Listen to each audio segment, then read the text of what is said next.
Oke, assalamualaikum warahmatullahi wabarakatuh.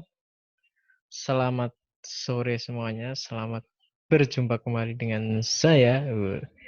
Di sini kita akan belajar mengenai tentang bagaimana perumusan indikator dan juga pembuatan rubrik. Nah, ini materi yang sangat penting. Jadi mungkin ini pertemuan terakhir kita. Jadi untuk semester ini loh ya, untuk semester ini sebelum kita menjalankan UTS. Nah, mungkin ini sangat berkesinambungan ya antara ini penilaian dan juga kemarin yang micro teaching. Nah, itu ada kesinambungannya. Jadi apa yang saya sampaikan di penilaian mohon untuk diresapi benar-benar dan juga nanti harapannya bisa diterapkan ketika pembuatan RPP di ketika micro teaching. Oke, jadi materi apa sih sebenarnya yang akan saya jelaskan itu? Ini dia.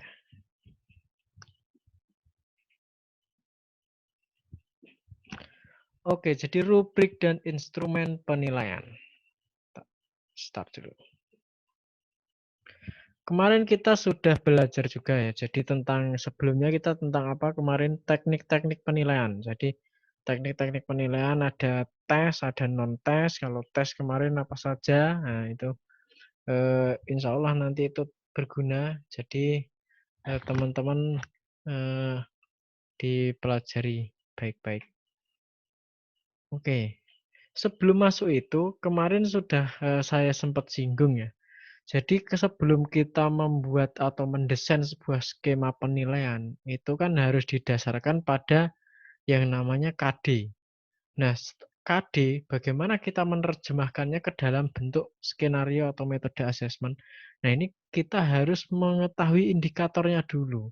Indikator itu adalah sesuatu perilaku yang dapat diukur dan atau diobservasi untuk menunjukkan ketercapaian kompetensi dasar tertentu yang menjadi acuan penilaian pembelajaran. Oke, jadi maksudnya bagaimana? Jadi KD kan kompetensi dasar, yaitu kompetensi dasar itu adalah kompetensi minimum yang akan ya, atau yang harus dicapai oleh siswa dalam pembelajaran itu atau dalam suatu pembelajaran. Nah, untuk mencapai KD itu bagaimana? Ya kan kita perlu proses pembelajaran, kemudian untuk mengetahuinya juga perlu ada asesmen atau penilaian. Nah, apakah bisa kita hanya dengan ngasal? Nggak mungkin itu bisa. Jadi kita harus menentukan indikator ketercapaiannya dulu.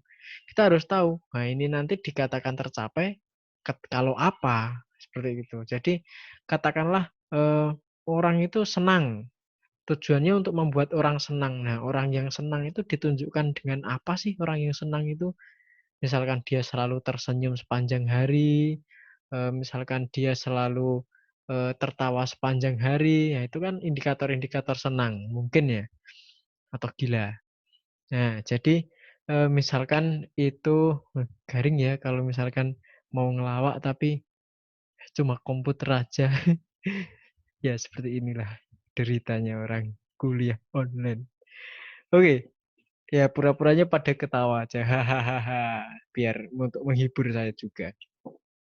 Oke, jadi itu, jadi kita harus tahu indikator apa untuk mengetahui ketercapaian dari tujuan itu. Oke, pengertiannya itu ya, cepat nanti ndak kuotanya ini. Dan sebenarnya apa sih fungsi indikator? Nah, itu tadi salah satu saya singgung.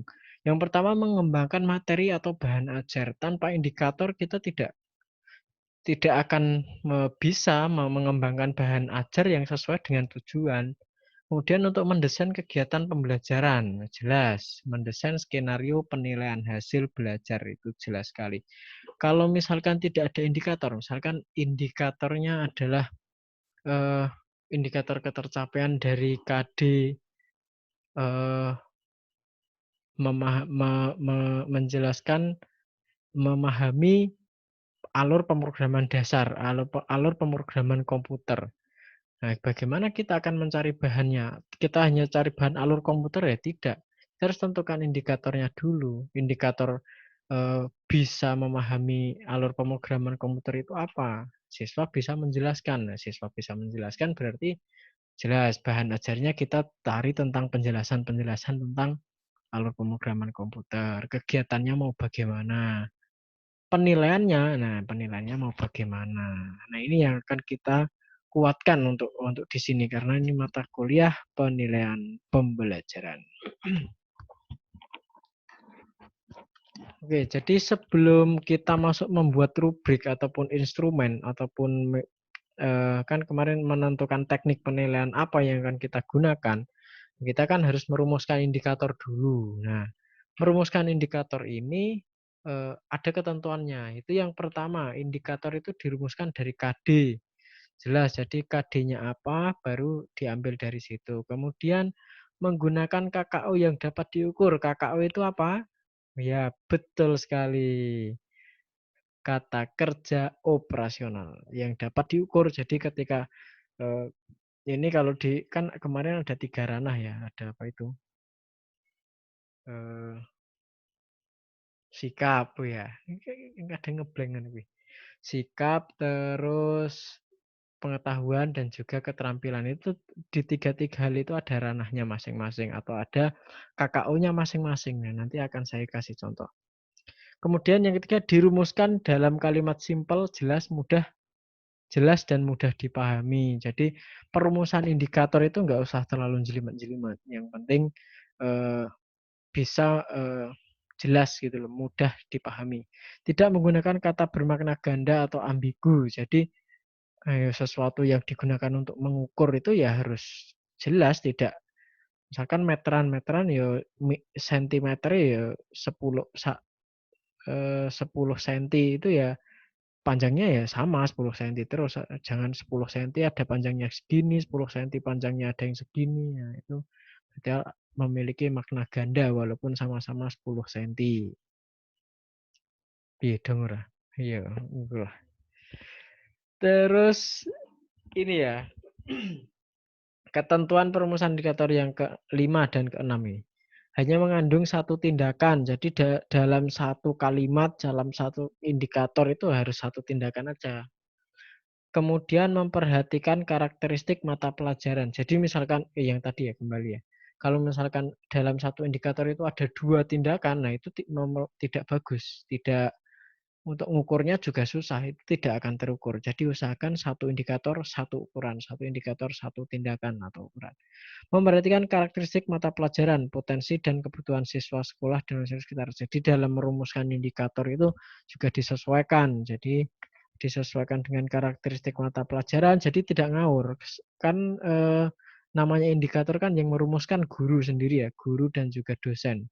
Kalau KD yang merumuskan pemerintah karena itu standar nasional. Nah, kalau indikator guru, makanya kenapa pembelajaran itu tiap guru akan berbeda-beda karena mereka akan menginterpretasikan indikator ini masing-masing.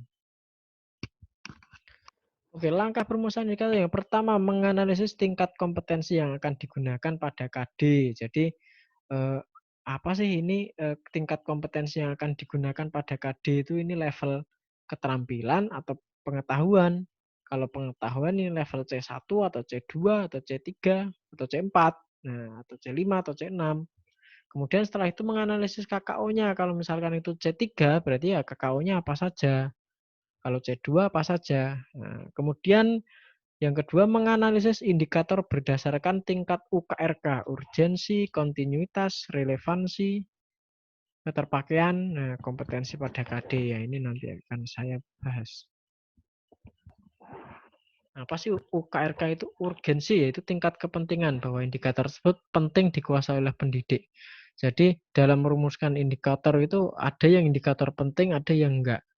Nah, kalau indikator itu misalkan dari satu KD dirumuskan menjadi 3 indikator. Nah, salah satu harus yang penting banget, yang 2 penunjang nggak apa-apa. 2 penunjang, satunya pengayaan. Nah, itu apa? Nah, itu akan kita bahas lagi. Yang penting itu kemudian yang kedua, kontinuitas atau berkelanjutan. Maksudnya dapat digunakan sebagai dasar perumusan indikator selanjutnya. Jadi indikator ini nanti indikator selanjutnya bisa mengacu dari indikator sebelumnya. Nah, maksudnya bagaimana? Nah, masih ngawang loh. Nah, Kemudian relevansi. Relevansi itu kesesuaian dengan kompetensi yang akan dicapai dan keterkaitan dengan mata pelajaran lain. Nah, ini kalau relevansi ini indikator yang dirumuskan itu harus sebisa mungkin bisa memiliki hubungan dengan mata pelajaran lain. Maksudnya masih ketika itu dalam satu ranah, ya jangan nyeleweng-nyeleweng banget gitu.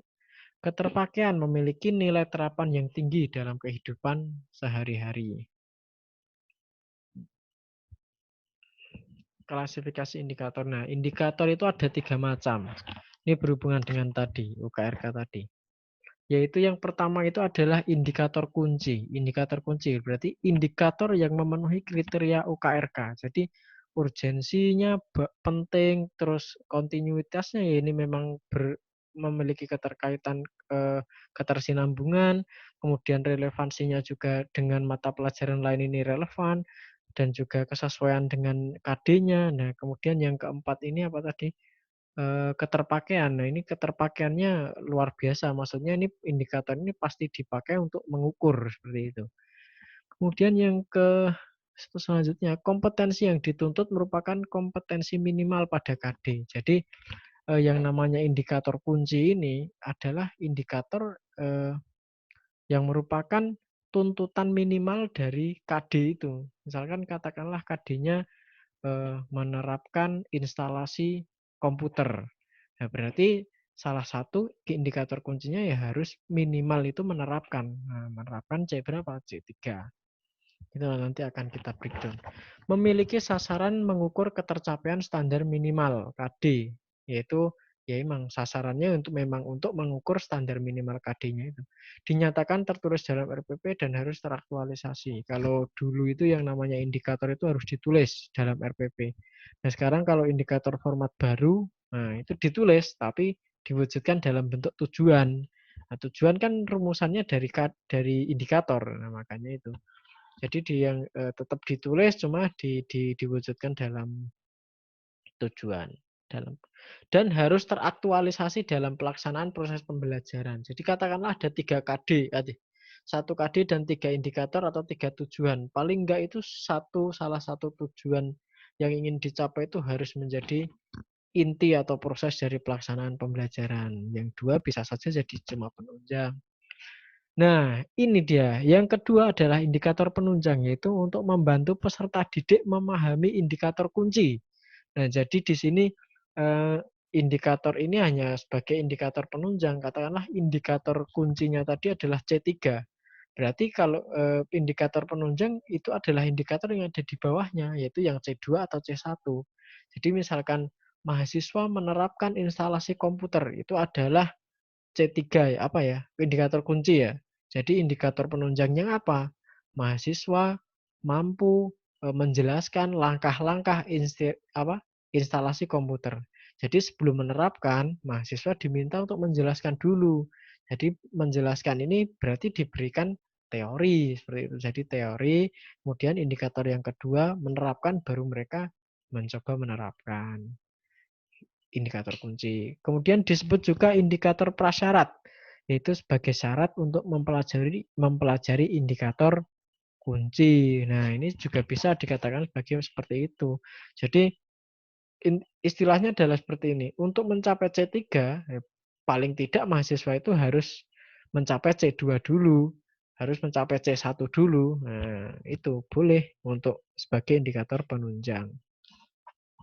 Yang ketiga, nah ini indikator pengayaan. Pengayaan itu apa? Kalau dulu di SMA, SMP itu mesti ada di akhir itu mesti ada pengayaan.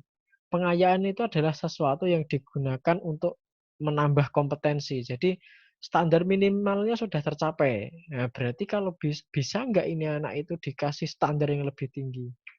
Nah, seperti itu. Itulah indikator pengayaan. Jadi untuk pengertiannya yaitu mempunyai tuntutan kompetensi yang melebihi dari tuntutan standar minimal pada KD. Jadi kalau di KD-nya itu C3 menerapkan instalasi komputer, indikator pengayaannya harus salah satunya yaitu di atasnya. Atasnya menerapkan berarti menganalisis. Nah, menganalisis instalasi kok instalasi pada komputer, sistem operasi Windows, sistem operasi, eee, Linux, dan juga mungkin Mac, dan lain sebagainya. Nah, ini yang penting tidak harus selalu ada. Jadi kalau indikator, eee, penunjang itu, indikator inti itu harus ada, wajib ada. Indikator penunjang tadi sebagai prasyarat juga, mungkin sebaiknya ada, dianjurkan ada. Nah, kalau sunnah muakkad lah ibaratnya. Nah, kalau ini sunnah biasa. Jadi tidak harus selalu ada. Ada lebih bagus karena itu akan meningkatkan kompetensi, kalau tidak ada pun tidak apa-apa. Diperlukan jika potensi peserta didik memiliki kompetensi yang lebih tinggi dan perlu peningkatan yang lebih baik. Jadi katakanlah, wah ini mahasiswa nek misalkan cuma menerapkan instalasi komputer ini terlalu mudah. Coba aja saya tak minta untuk mahasiswa itu menginstalasi dari berbagai macam sistem operasi dan kemudian menganalisisnya. Nah, mungkin saja bisa. Oke, jadi bagaimana sih caranya merumuskan indikator itu? Nah, ini contohnya. Jadi, teman-teman katakanlah ini di mata pelajaran pemrograman dasar, saya ngambil salah satu contoh KD 3.1 menerapkan alur logika pemrograman komputer. Oke, kita ambil kata kuncinya dulu. Di sini kita tahu C berapa? Menerapkan. Menerapkan itu termasuk C3. Ini menerapkan, bukan mengaplikasikan. Menerapkan juga. Jadi kata menerapkan, kita caranya apa? Kita ngambilnya dari sini. Kata kerjanya apa? Jelas itu sudah diatur. Pemerintah nggak mungkin ini ya, membelasukkan kita ya. Jadi menerapkan. Menerapkan itu C3. Nah, berarti kita akan merumuskan, katakanlah satu indikator boleh apa enggak? Ya boleh saja. Dua indikator, ya boleh saja. Tiga, boleh saja. Kalau 10, Pak, ya boleh saja. Asalkan kamu bisa mengukur. Bagaimana alat ukurmu? Ya kamu menyediakan 10 alat ukur berarti nanti. Untuk asesmen, untuk kegiatan pembelajarannya, dan lain sebagainya. Oke, di sini menurut personal saya, jadi lebih baik bagaimana cara merumuskannya.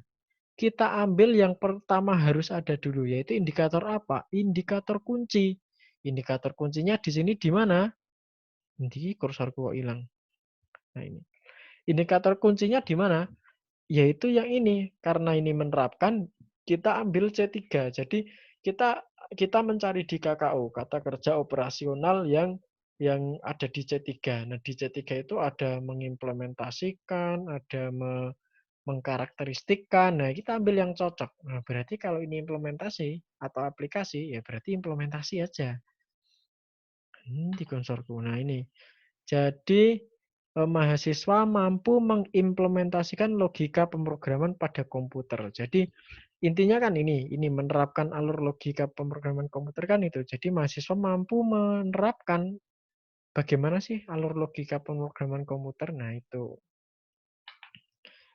di bagian 31 titik. Kalau kita misalkan mau ngasih 3 ya.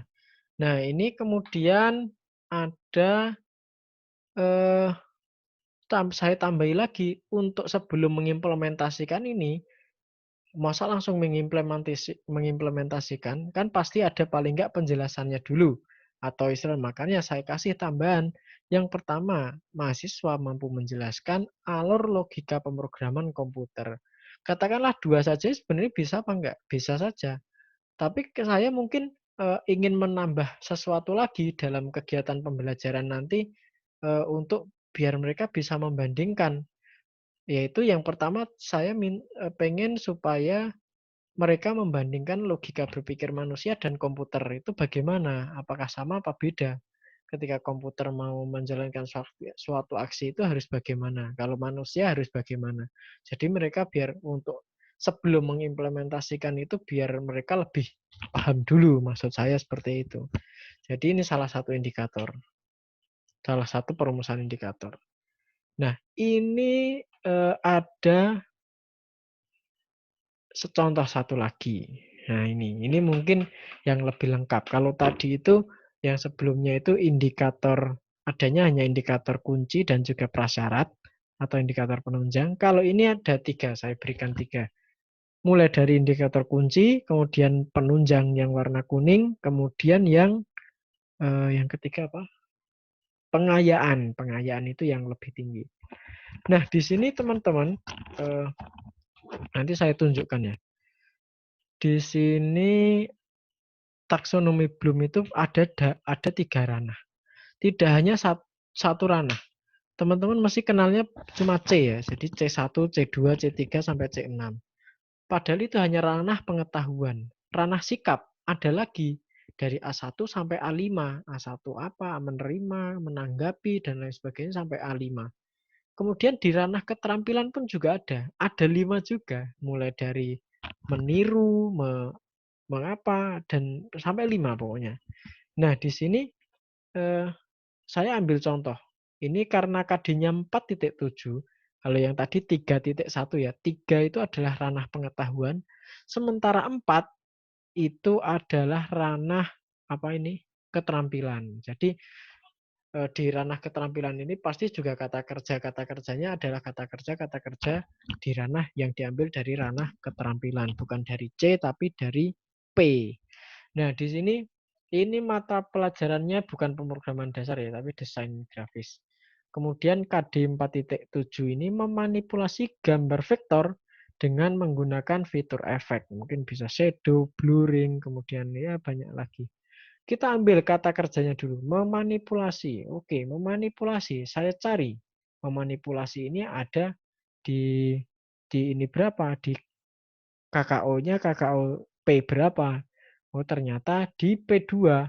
Makanya nanti saya kasih lihat itunya ya, filenya ya. P2 atau sekarang aja. Nanti aja, nanti stop share. Oke, jadi indikatornya yang pertama bagaimana kita merumuskan? Oke, kita rumuskan dulu indikator kunci. Indikator kuncinya saya ambil di yang 3.1.2, yaitu menerapkan. Menerapkan ini termasuk kata kerja operasional untuk P2. Nah, di situ mahasiswa mampu menerapkan berbagai macam efek untuk memanipulasi sebuah gambar. Oke. Nah, sebelum itu harus ada prasyaratnya dong. Nah, apa sebelum bisa menerapkan ya bisa mengikuti langkah-langkah dulu. Mengikuti ini adalah P1. P1 ini meniru. P1 meniru ini mengikuti. Berarti kan siswa katakanlah didemonstrasikan dulu ya sama gurunya. Nih caranya untuk membuat shadow itu begini, tik-tik. Nah, siswa bisa mengikuti apa enggak? Nah, seharusnya kalau sebelum bisa menerapkan berbagai macam efek-efek itu, harusnya ya bisa mengikuti dulu. Nah, syaratnya harus bisa mengikuti dulu, makanya saya pasang di situ.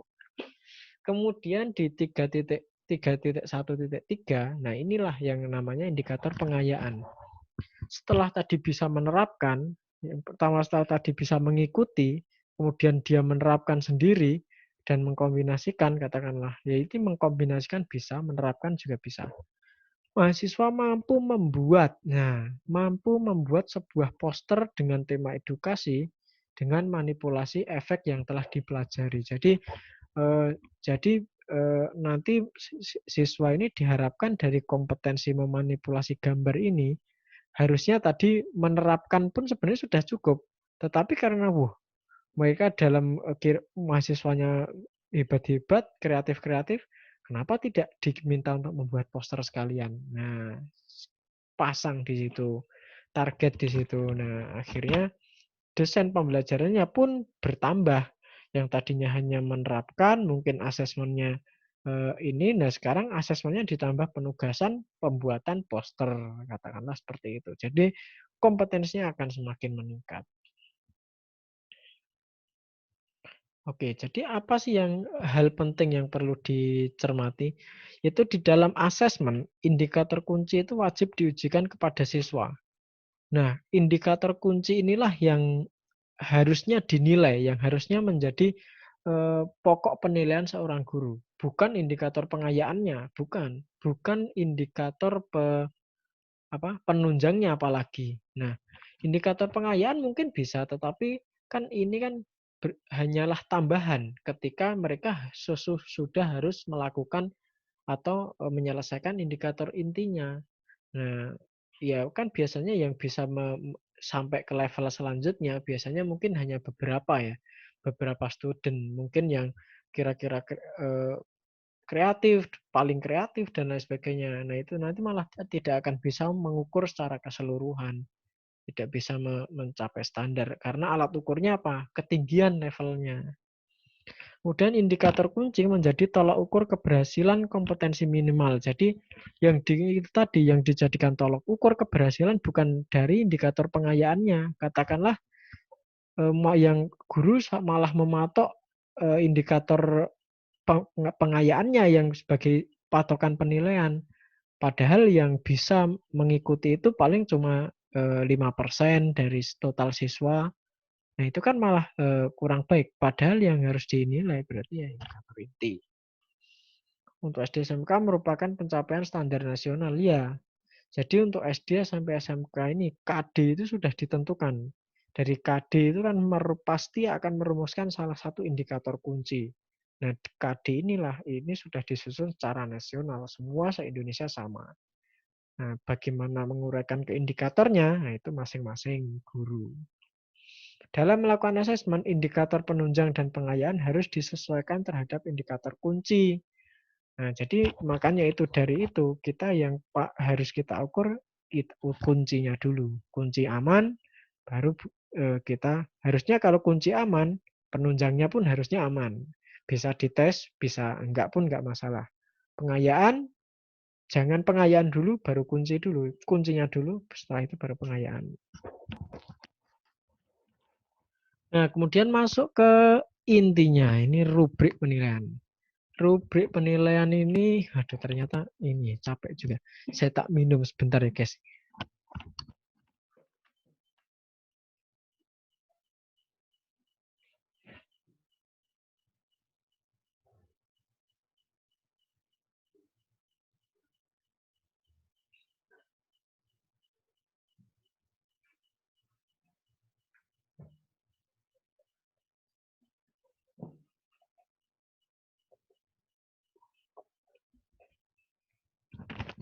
Oke, kembali lagi. Jadi kita masuk ke bagian kedua.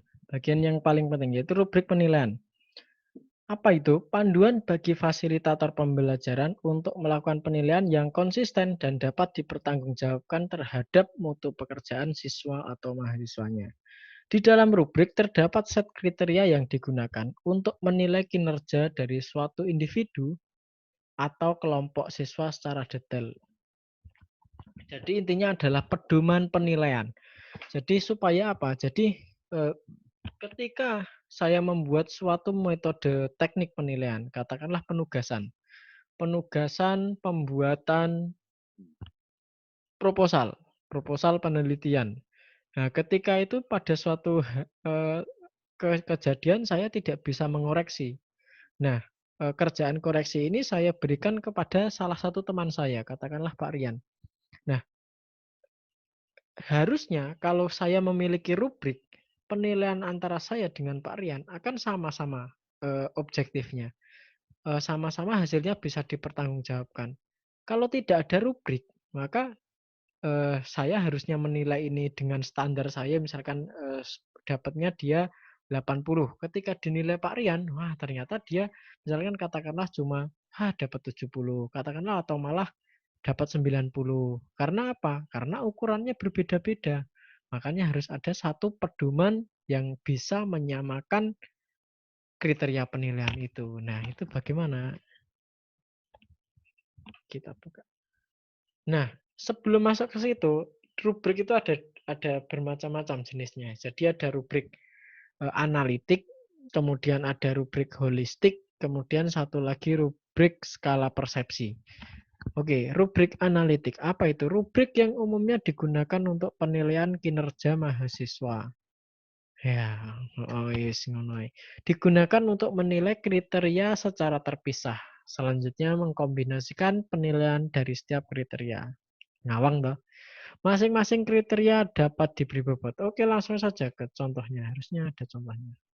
Nah, ini dia. Jadi di dalam penilaian, dalam pengambilan penilaian, kita harus memiliki pedoman. Ini adalah pedomannya. Kemarin saya berikan katakanlah kita akan menilai indikator yang pertama yaitu mahasiswa mampu menjelaskan apa tadi? Mahasiswa mampu menjelaskan alur pemrograman pada komputer. Nah, di sini saya memberikan tes. Nah, tesnya mungkin tanya jawab atau kalau enggak saya tesnya bentuknya urean katakanlah. Atau kalau enggak mungkin eh, presentasi, presentasi kecil-kecilan. Jadi siapa yang bisa menjelaskan dalam ini. Nah, kemudian siswa akan tampil dalam presentasinya, misalkan satu orang atau dua orang, presentasi singkat ya maksudnya. Nah, dari presentasi itu kan saya harus menilai kan. Nah, yang dinilai apa? Nah, ini saya harus ini kriteria yang pertama, kemudian kriteria keduanya apa? Kriteria yang pertama ini ngapain, deskripsinya apa? Kemudian kalau dia dapat skor 2, itu di deskripsinya apa? Kalau skornya sekian, dia harus bisa ngapain? Nah, masih ngawang juga. Oke, sekalian aja contohnya. Ini adalah salah satu contoh rubrik presentasi mahasiswa. Jadi rubrik presentasi mahasiswa di sini saya di sini atau contohnya ini mengambil tiga kriteria, yaitu yang pertama organisasi, kemudian isi, kemudian gaya presentasi. Nah, di sini organisasi. Inilah rubrik analitik. Jadi di rubrik analitik ini kita bisa memisah kriteria yang kita inginkan dari organisasi, kemudian isi, kemudian apa? Yang terakhir tadi gaya presentasi. Nah, ini saya jelaskan dulu. Ini contohnya, dia akan memperoleh nilai yang sangat baik kalau di sini tadi apa? Di sini deskripsi, di sini adalah skornya. Kemudian ini interpretasi dari skornya atau penilaiannya. Ketika dia akan mendapatkan nilai di atas 81, ketika dia melaksanakan presentasi dengan secara terorganisasi dengan menyajikan fakta yang didukung oleh contoh yang telah dianalisis. Nah, jadi dia menyajikan fakta didukung dengan contoh-contoh dan cara menjelaskannya dengan cara yang terorganisir. Nah, kalau nggak seperti itu, berarti mungkin dia masuk di kriteria yang kedua. Ini kriteria yang kedua apa? Dia nilainya sekian, 61 sampai 80. Dia menjelaskan dengan secara terorganisasi dengan baik dan menyajikan fakta yang meyakinkan untuk mendukung kesimpulan-kesimpulannya. Jadi tidak ada contohnya. Jadi dia hanya pembicaranya terorganisir, tetapi dia juga bisa menjelaskan menyajikan fakta dengan cara yang meyakinkan, tapi contohnya nggak ada. Nah, itulah dia mendapatkan nilai yang baik. Nah, kalau misalkan dia tidak seperti itu juga, berarti kita coba lihat masuk di nilai yang selanjutnya. Presentasi mempunyai fokus dan penyajian beberapa bukti yang mendukung kesimpulan-kesimpulan. Nah, ini mempunyai fokus dan menyajikan beberapa bukti yang mendukung kesimpulan. Jadi dia mungkin tidak terorganisir, kemudian tidak menyatakan fakta, cuma bukti yang mendukung kesimpulan-kesimpulan. Ya, apa ya ini? Agak membingungkan juga. Ya intinya yang jelas nilainya ada atau kriteria ini berarti kurang dari dua kriteria sebelumnya. Kalau yang sebelahnya lagi cukup fokus, namun bukti kurang mencukupi untuk digunakan dalam menarik kesimpulan. Jadi mungkin dia fokus dalam menjelaskannya sesuai dengan tema, namun bukti yang dia itu buktinya bukti lemah. Jadi referensinya mungkin kurang atau apa. Yang terakhir, tidak ada organisasi yang jelas. Fakta tidak digunakan untuk mendukung pernyataan. Jadi seling ngomong gladrah, kayak ini ora iso ngekei fakta, ora tidak berdasarkan fakta, apa meneh contoh. Makanya dia nilainya kurang dari 20. Itu dari segi organisasi. Dari segi isi bagaimana? Ya ini. Isi mampu menggugah pendengar untuk mengembangkan pikiran. Ya, ini tergantung. Nah, yang sulit itu apa? Ya ini, membuat ini. Ini itu sulit. membuat deskripsi, wah kalian kalau misalkan baik itu kira-kira indikator isinya itu yang seperti apa sih? Indikator katakanlah, baik itu seperti apa? Kalau cukup itu seperti apa? Nah ini yang berarti kan kita harus membuat satu 2 3 4 5 5 kriteria yang mana itu ber berbeda levelnya. Nah itu makanya, kadang yang membuat, dosen ataupun guru pusing, yaitu ini. Makanya lebih enak ngapain? Ngaji, ngarang biji. Nah jadi, eee, harusnya, idealnya adalah setiap, eee, rencana pembelajaran, setiap pertemuan, apalagi setiap UTS, setiap UAS, itu harus memiliki yang namanya rubrik. Supaya apa? Ya supaya hasilnya terpercaya. Jadi, siswa pun akan percaya ketika dia mendapatkan nilai, eee, 20 katakanlah. Karena saya kemarin apa ya? Ya berarti karena kemarin kamu organisasimu kurang, isimu tidak akurat, terlalu umum, pendengar tidak belajar, dan lain sebagainya. Nah, seperti itu. Gaya presentasi, berbicara dengan semangat. Nah, ini contoh lain bisa dibaca sendiri. Kemudian ini instrumennya. Jadi setelah tadi rubriknya ada, baru kita isikan di sini. Nah, berarti siapa nama mahasiswanya? Katakanlah Dawam. Dia organisasinya bagaimana ketika tadi menjelaskan? Oh, ternyata nilainya apa tadi? Dia mengungkapkannya tidak dengan jelas. Jadi tidak ada organisasi yang jelas. Fakta tidak digunakan untuk mendukung pernyataan, malah gladrah dia ngomong. Nah, berarti dia organisasinya kurang dari 20, katakanlah 10. Nah, ya wis tak tambahi wis 12 ngono. Terus kemudian ya rolas iku nilai kasih sayang. Kemudian setelahnya isi. Nah, isi ini bagaimana dia meramu isi? Nah, katakanlah tadi dia usianya tidak akurat. Nah, pokoknya ini jelas ini ora jelas. Gaya presentasinya. Gaya presentasinya cemas, tidak nyaman. Terus tengok-tengok catatan, terus tidak terjadi kontak mata. Harusnya saling menatap audien, tetapi dia malah menatap ke langit-langit. Nah, misalkan. Berarti dia nilainya di bawah 20. Nah, akhirnya diakumulasi skornya berapa. Ada juga yang itunya pembobotan. Jadi katakanlah isi itu bobotnya sekian persen, gaya presentasi ya hanya sekian persen. Nah, nanti itu dikalikan lagi. Idealnya saya tidak online menjelaskannya karena itu ini ya apa harus ada orek-orekannya. Kemudian rubrik holistik tadi itu rubrik analitik. Sekarang holistik. Model holistik ini bagaimana? Kalau ini bila ada kesulitan atau tidak memungkinkan adanya pembagian penilaian suatu tugas dalam kriteria-kriteria terpisah. Kalau tadi kan dipisah. Rubrik penilaian presentasi itu ada kriteria organisasi, isi, dan juga yang terakhir tadi apa? Gaya presentasi. Nah, kalau holistik ini berarti tidak mungkin untuk dipecah seperti itu. Contohnya bagaimana? Nah ini. Seperti halnya tugas yang menuntut kreativitas yang pengerjaannya dapat didekati dengan ragam cara oleh mahasiswa. Jadi katakanlah saya memberikan tugas membuat poster.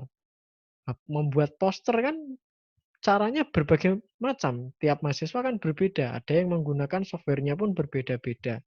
Kemudian ada yang mulai menggambarnya dari gambar offline, kemudian baru di-scan, kemudian baru di Photoshop dan lain sebagainya. Ada yang mulai langsung dari online, dia menggunakan tool-tool yang online.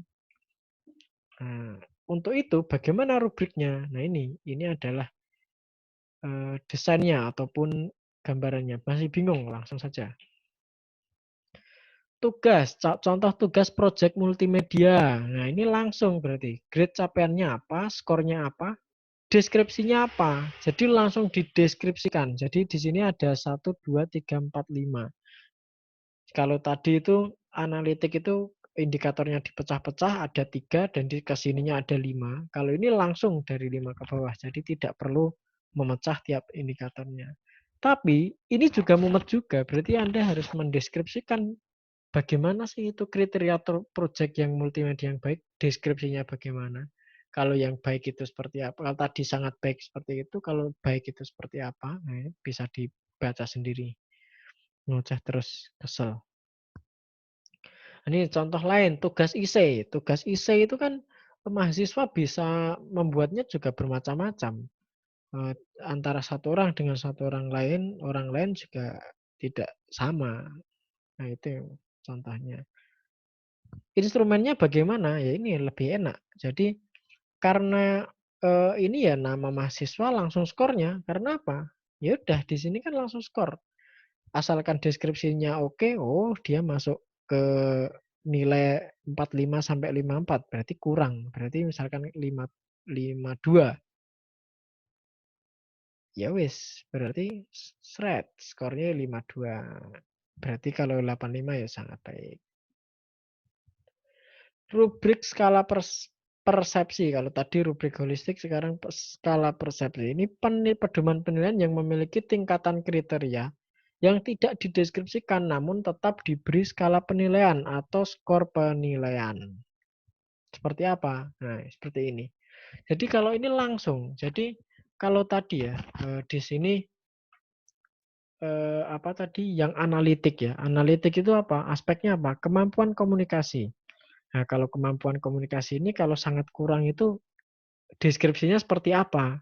Kalau kurang itu seperti apa? Kalau cukup seperti apa? Baik seperti apa? Sangat baik kan harus ada ininya ya.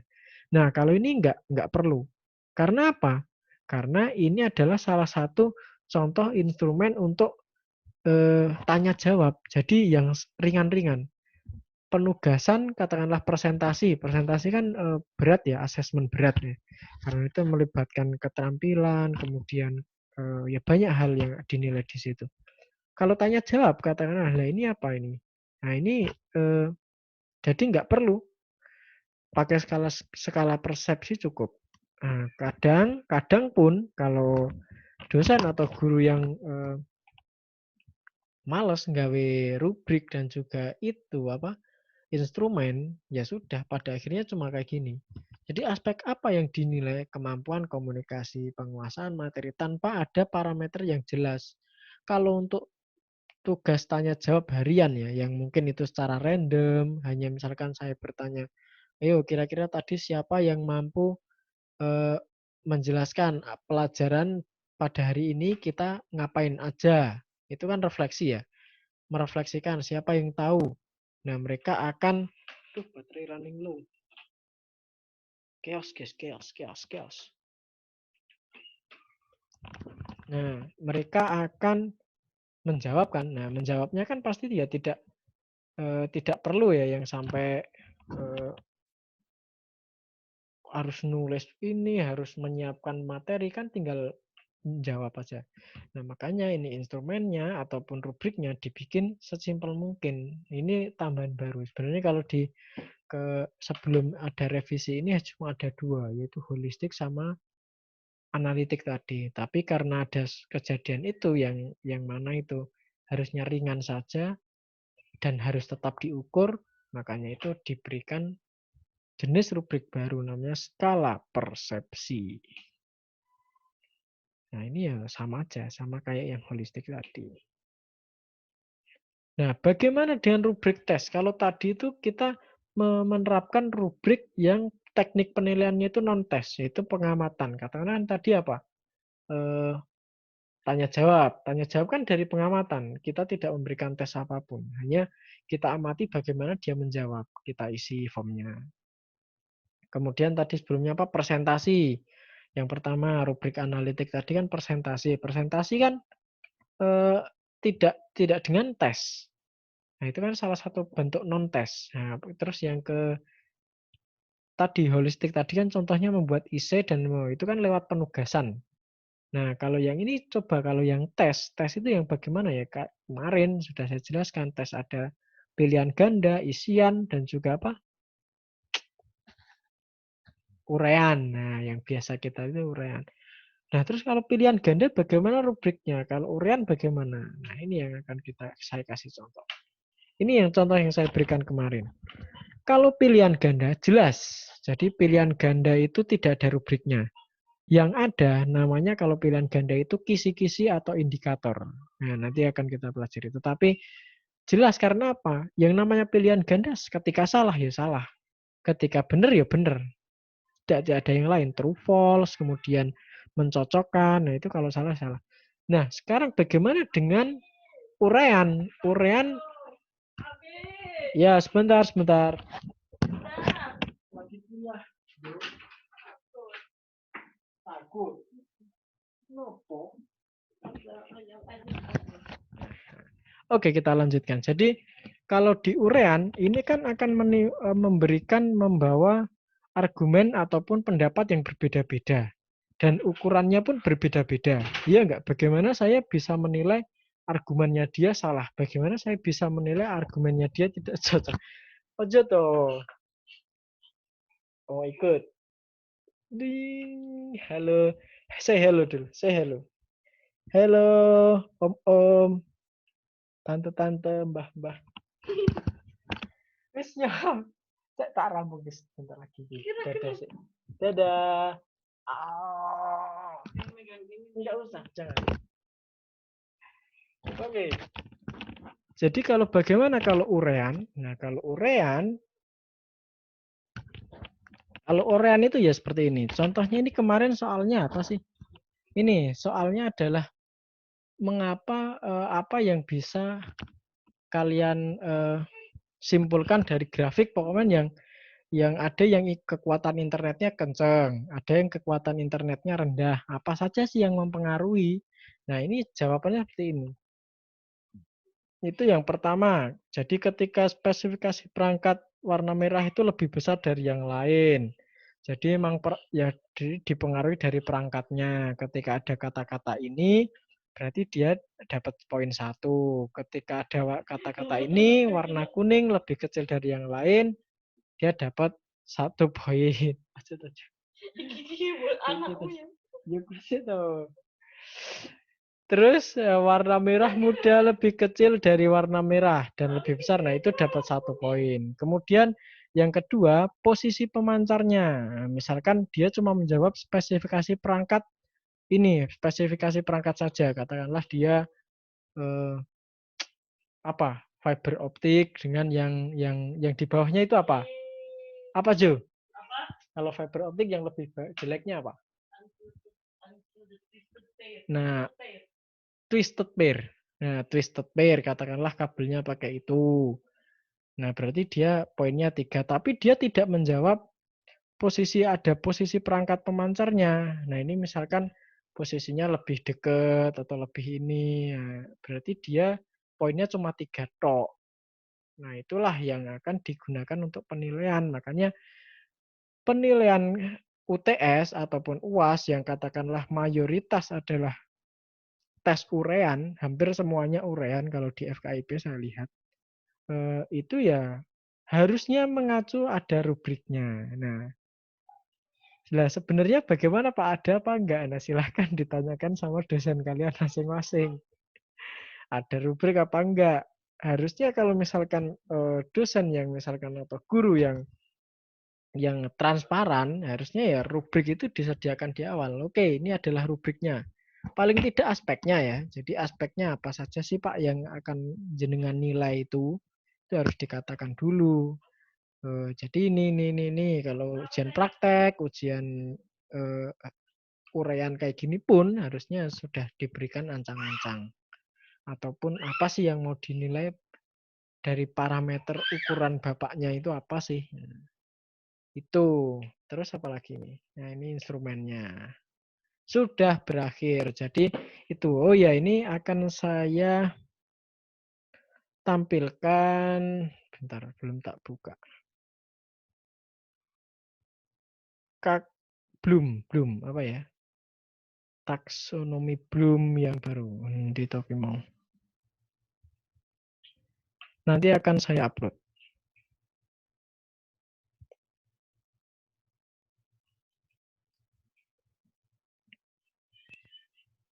Nah ini di Pak.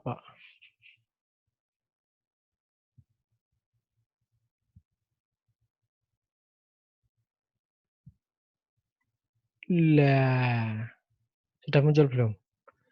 Sudah ya. Jadi di sini kita itu memiliki 3 ranah. Kata kerja operasional edisi revisi. Dulu itu ini ranah kognitif. Kognitif itu pengetahuan, ada C1, C2, C3, C4. Nah, katakanlah berarti kata kerjanya apa saja ini? Ada melaksanakan, implementasi, menggunakan. Kalau misalkan memahami apa? Nah, C1 apa? C4 apa? Nah, ini kalau tadi ini kan yang ranah pengetahuannya. Nah, ada lagi tadi yang saya contohkan adalah ranah yang apa itu tadi? Ranah keterampilan. Nah, ranah keterampilan ini ranah afektif. Ranah afektif itu ada 5 level juga. Ada A1 menerima, A2 merespon, menghargai. Nah, bisa menerima itu dikatakan bisa menerima itu apa? Menanyakan, memilih, mengikuti. Nah, itu kalau afektif. Nah, kita tadi bagian ini ranah psikomotor atau keterampilan. Nah, ini manipulasi. Berarti kita tadi sampai tahapan ini kan P2 kan. Nah, P2 makanya saya mencari kata kerja di sini untuk merumuskan indikator tadi itu. Nah, saya mengambil menerapkan. Ini yang paling akhir ini. Kemudian P1-nya saya ambil mengikuti supaya bisa mengikuti langkah-langkah. Kemudian P3-nya saya ambilkan, nah ini membuat. Mengerjakan bisa, mempraktekkan juga bisa. Jadi membuat poster tadi ya. Nah, silahkan nanti dicek lagi. Oke, mungkin itu saja. Sudah cukup panjang ya sepertinya. Mungkin daripada saya juga udah ini, udah haus. Nah, mantap sekali. Dan sudah ada monster kecil juga sudah kembali. Jadi saya akhiri. Oh ya, untuk info tentang terkait dengan UTS. Nanti teman-teman akan saya minta untuk menginterpretasikan sebuah KD. Ambillah sebuah KD,